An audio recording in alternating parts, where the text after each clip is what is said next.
Welcome back to another fight prediction video. In today's video, I'll be predicting the fights for UFC Fight Night, Machida versus Anders. And without further ado, let's just get into the predictions. So I'm gonna do about 5 of these predictions, and I'm gonna start from Timothy Johnson versus Marcelo Gum in the heavyweight division. So let's get it started. A lot of people are picking Gum to win because I guess he's younger. They both have kind of similar styles. They both come from grappling backgrounds. I think Gum is more of a BJJ practitioner, and Johnson came from like a wrestling background. So they're striking out their base for either fighter, but they have had great success in their striking. People are picking Gum because he's younger. His name Johnson is like 38, I believe, and Marcelo Gum is either 24, 25, or 26, so he's very young. And so people are picking him off that and off their recent performances, but I don't really rate too highly Gum beating Colombo because Colombo wasn't really doing nothing in the division, hadn't got any real wins. And Timothy Johnson, even though he lost to Albini by TKO KO in the last fight, I think Albini's kind of a striker, at least from his background. And plus, Timothy Johnson has fought well against some of the top competition in the heavyweight division right now. He's beaten Ty Bora.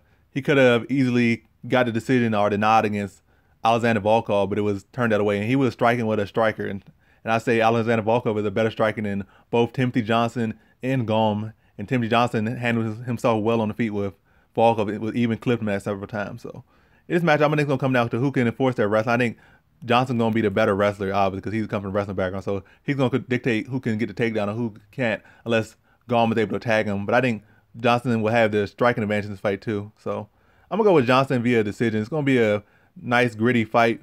But I think Johnson, just having faced the better competition, will be able to make the veteran moves and pull out a decision in that fight. But it'll be back and forth.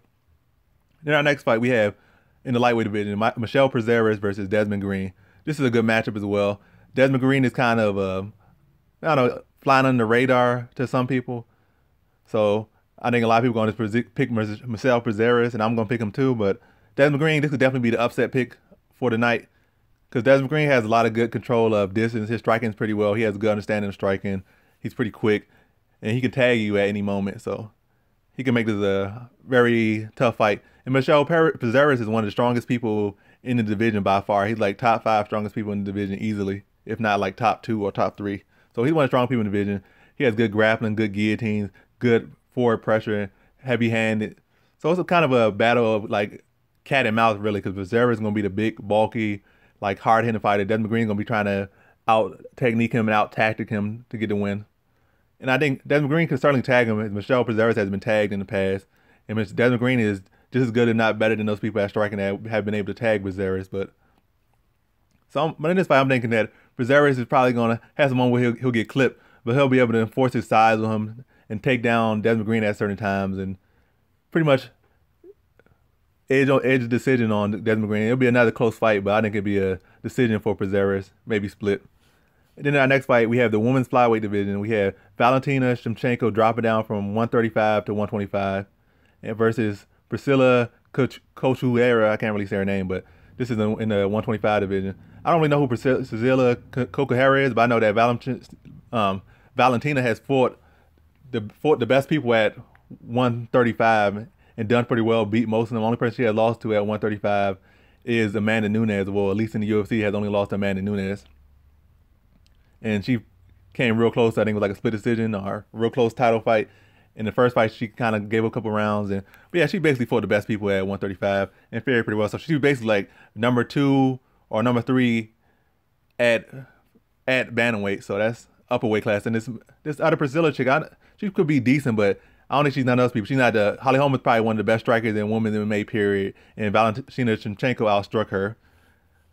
Amanda Nunes is one of the best grapplers and definitely the best, probably one of the top 2, 3 pound-for-pound women in MMA. And she couldn't really do nothing to her. So I don't think Priscilla Cochuera is going to be able to do anything that those people couldn't. So I think Valentina Shevchenko is going to come down here and make a statement against Priscilla and probably use this fight as a tune-up for maybe a chance to get at a title shot in that weight class. So I think Valentina is going to win this fight via second-round TKO, being the better striker and coming from that great kickboxing background that she has and having several wins over Joanna and all that stuff. But that's beside the point. But she's going to be the better fighter in this fight, I think, all around. Also, another note, she also fought Juliana Pena, who's one of the better grapplers in the division, and she actually submitted her. So if Juliana Pena can't do nothing, that's another feather in her cap. So I think this is definitely all Shevchenko. Then in our co-main event, we got John Dawson versus Pedro Munoz. Pedro Munoz is like, I know a lot of people, don't know why a lot of people overlook him. He's definitely one of the top fighters in this division and one of the better prospects or contenders, you could say. Because he fought Jimmy Rivera pretty close. He fought a Sunsao pretty close. He fought a lot of people that are pretty much top 5 and title contenders pretty close. And Jimmy Rivera could potentially become champion with like how he's going, could potentially become champion. I would give him a good shot to become champion. So, and Pedro Munoz is pretty much up in that same level. I think John Dawson is a good and bad matchup for him. I think John Dawson is fast. He has power in his hands. But with the thing that, and also he has good submission and he has like pretty much fought the top people. So he knows how to defend submissions. He has good fight IQ and stuff. So maybe Munoz won't be able to jump on those guillotines that he likes to get. But besides that, John Dawson is also one of the smaller fighters because he came up from 125. Well, he was at 135, went down to 125, and came back up to 135. But whatever case, John Dawson's not on a bigger end for 135, and neither is Pedro Munoz. So usually Pedro Munoz fight people that are much bigger than him at 135. So this time he'll fight somebody either the same size or maybe a little bit smaller than him for the first time in a long time. So that could play in effect. I think striking, John Dawson gonna have the edge, but he got to respect Pedro Munoz striking as well. Pedro Munoz got deadly elbows, he got hooks, he got a little bit of power to him, and definitely got some slick submissions, especially that guillotine. But I don't think John Dawson's gonna ever really give him a shot to get that guillotine in as long as he just keep it a striking match and respect him and do what he does. I think he'll be able to probably win it via second round TKO in this fight. And that's how I think it's gonna go. I think Pedro Munoz will definitely have his moments or his attempts, but I think John Dawson's gonna be real motivated after coming off that close loss to Marlon Moraes, and he's gonna do what it takes to win and make the smart moves and get him out of there in the second round. But he's gonna take his time, so it's not gonna be a first round knockout, but a second round knockout or a second round KO TKO for John Dawson. Then in our next matchup, the main event, we have Lyoto Machida versus Eric Anders. And a lot of people are picking Eric Anders in this matchup because he's younger, he's big, he's powerful, undefeated, and all this stuff. But Lyoto Machida is kind of faded. People could say, well, he definitely faded. He's been getting knocked out and TKO'd, finished by a lot of the people. But most of those people have been top fighters in the middleweight division. People might underrate Derek Brunson and say he's just a wild, swinging, inflatable, wacky arm balloon man puncher and stuff. But Derek Brunson is a serious fighter in this division. He has ran through a lot of people that people have tough times with and just knocked him out and made him look bad. So you can't really underrate Derek Brunson. Derek Brunson's a top fighter as much as a lot of these other people like Jacare. Well, not Jacare because Machida never fought Jacare, but he's definitely on Jacare level and Romero's level and Luke Rocco's level in a way. Maybe not exactly on that level because he's not having for a title and contender yet, but he's definitely up there. And he's a competitor against them as well. He's just up there in the talks with those people. He could definitely fight those people and pretty much hold his own against those people. So Derek Brunson, nobody to play with. So Lyoto Machida hasn't really lost anybody bad yet. Only champions, contenders, and high level contenders. So, and Eric Anders hasn't really fought nobody of that caliber yet. This is his first attempt, and maybe he'll show up for this fight, and maybe we'll see how far Lyoto Machida faded or has faded, or if he had faded at all. But I think with Eric Anders, his cardio isn't the best. Well, I don't know if his cardio is that bad, but it certainly seems at times like it dips, maybe because he gets confused a little bit, so his pace slows because he doesn't have that veteran experience yet. So in some areas he's not as comfortable, so it seems like his stamina dips a bit. It seems like his punching strategy isn't really like the best either. He just kind of swings a lot. And a lot of times he likes to swing wild and stuff, and he commits too much to his punches without much setup. That's a problem as well, especially against somebody like Machida.